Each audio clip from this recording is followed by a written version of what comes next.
السلام عليكم، مرحبا بكم معنا في شهوة شفيقة.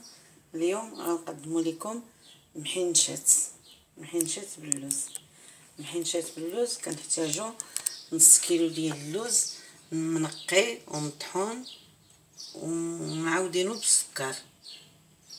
عندنا معلقه القرفه، 4 ديال الكاس ديال الزبده دايبه، الزهر، بيضه، مسكه والورقه. ونبداو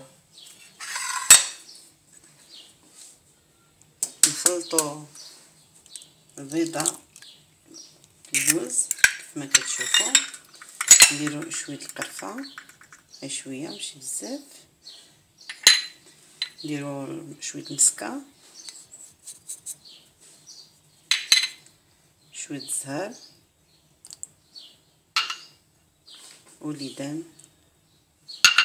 نخلطوا.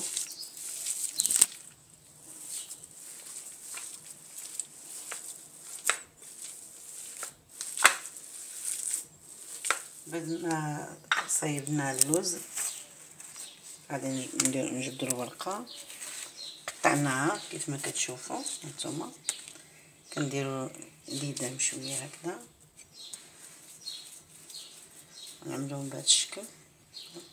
كنتنيو تبتوا الورقه باش ما تجيش بحال هذا الشكل هكذا، ونتنيو هكذا بهذه الطريقه هكا. نلصقوا بالعجينه، ضروري ما نديروا، ما ذكرت لكمش قبيله، ضروري ما نديروا العجينه. عاودوا عاوتاني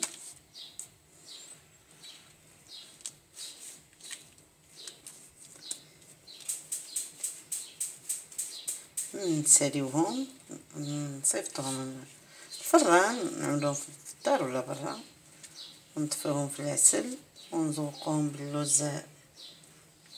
باللوز افيلي. غادي تشوفوا المرحله الثانيه ان شاء الله بعد ما ننتهيو من ها هما المحنشات ديالنا من بعد ما ساليناهم. ودابا غنديهم للفران، نرشوهم بشويه ديال الليدان بحال هكذا بهذه الطريقه. نديروا شويه ديال الليدان ونعملوهم في الفران، ونتلاقاو ان شاء الله لما يطيبوا باش نديروا لهم العسل.